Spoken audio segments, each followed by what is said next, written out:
আসসালামু আলাইকুম। দূরে ও কাছে সকল দর্শকের অভিনন্দন ও শুভেচ্ছা জানিয়ে আজকের রেসিপি নিয়ে চলে এলাম। আজ আমি আপনাদেরকে মাছের বারবিকিউ করে দেখাবো। এখানে আমি তেলাপিয়া মাছের বারবিকিউ করব। এই শীতে কিন্তু তেলাপিয়া মাছের বারবিকিউ খেতে কিন্তু দারুণ লাগে। তো কিভাবে বারবিকিউ করব দেখুন, কতটা টেস্টি, ভিতরটা জুসি এবং মশলাদার একটা রেসিপি। শীতকালে বারবিকিউ করতে সবার ভালো লাগে। Chicken barbecue, fish barbecue, mutton barbecue, beef barbecue, কত রকম বারবিকিউ আছে। আজ আমি আপনাদেরকে চিকেন বারবিকিউ করে দেখাবো। তো চিকেন বারবিকিউর জন্য আমি এখানে তেলাপিয়া মাছটা ভালো করে ধুয়ে নুন হলুদ দিয়ে ভালো করে ধুয়ে নিতে হবে আগে, তারপরে এটাকে আমি পানি ঝরিয়ে রাখছি। এখন আমি মশলা ব্যবহার করব। মশলা এখানে আদা রসুন আর পেঁয়াজ বাটাও নেব, 1 চামচ করে নিব। আমি এখানে বড় সাইজের 2টা তেলাপিয়া মাছ ব্যবহার করছি, সেই অনুপাতে আমি এখানে মশলা ব্যবহার করব।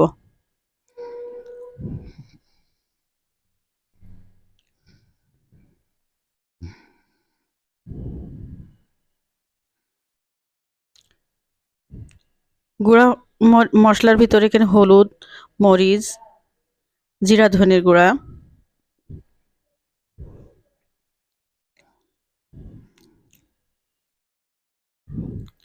লাল মরিচ, কালার করার জন্য লাল মরিচ,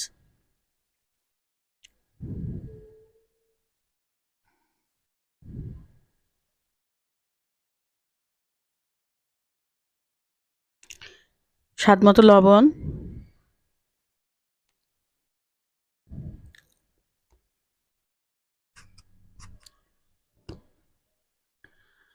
লেবুর পাতা, একটু লেবুর রস নিয়ে নিতে হবে।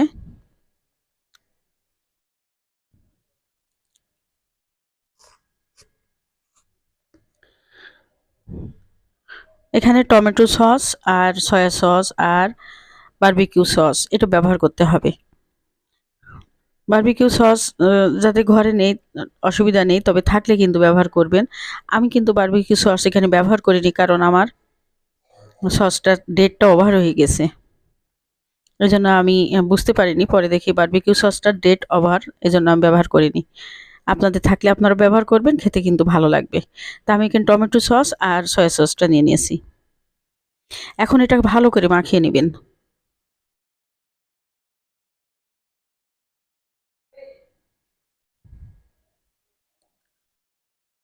মশলাটা ভালো করে মাখাবেন। এখানে আমি তেল ব্যবহার করছি না, কারণ যেহেতু আমি এটা তেলে ভাজবো। বারবিকিউটা যেহেতু আমি চুলায় করব, তাই আমি এখানে মশলার ভিতরে কোনো তেল দিইনি। এখন ভালো করে উল্টে পাল্টিয়ে ভিতরে ওপরে সবগুলো কাটা জায়গা যেখানে যেখানে আছে সেখানে সব জায়গায় কিন্তু মশলাগুলো ভালো করে মাখিয়ে নিতে হবে।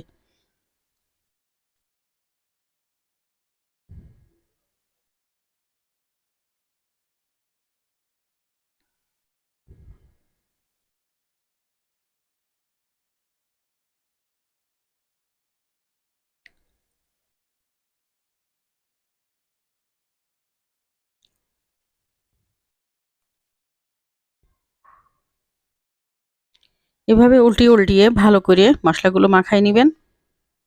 পেটের ভিতরে আমি পেটের সাইজ কিন্তু কেটে রাখছি। পেটের ভিতরটা মশলা ঢুকাবেন যাতে মাছের ভিতরে মশলাটা থাকে। মশলাটা যখন কুক হয়ে যাবে খেতে কিন্তু ভালো লাগবে।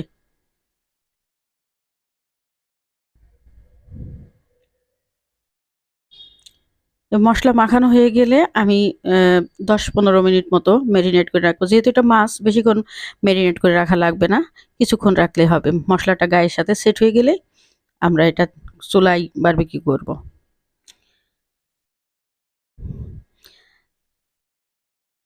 আমি এখন চুলাতে বারবিকিউ করে দেখছি, পরবর্তীতে আমি আপনাদেরকে ওভেনে কিভাবে মাছ ফ্রাই করতে হয়, বারবিকিউ করতে হয় সেটা দেখাবো। আবার কাঠের চুলাতেও কিন্তু মানে কয়লাতেও বারবিকিউ করা যায়। সেভাবেও আমি আরেকটা রেসিপি নিয়ে আসবো ইনশাল্লাহ। তা আমার রেসিপি যদি আপনাদের ভালো লাগে, প্লিজ সাবস্ক্রাইব করবেন আর পাশে থাকা বেলটা ক্লিক করে দিবেন। আমি পেটের ভিতরটা কেটে রাখছিলাম, পেটটা এখানে এর ভিতরে আমি মশলা দিয়ে ভালো করে এটাকে দিয়ে রাখবো, তাহলে খেতে কিন্তু ভালো লাগবে। এভাবে মশলাটা দিয়ে দিবেন।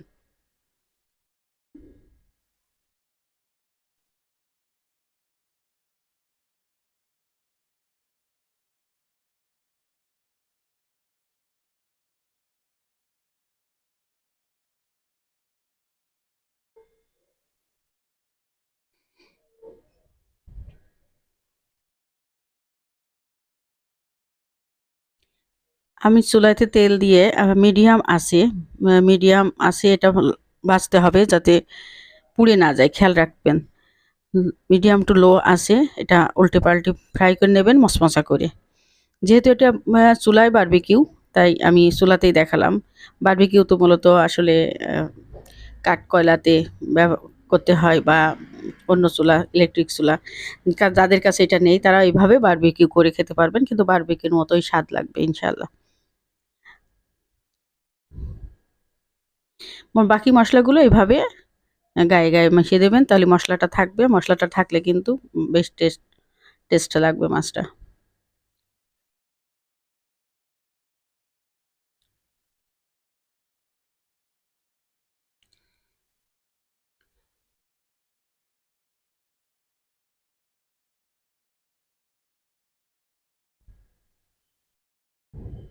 আপনারাও এভাবে বারবিকিউ করে টেস্ট করে দেখেন কেমন লাগলো, আর কমেন্ট করবেন চুলাতে বারবিকিউ করে কেমন লেগেছে।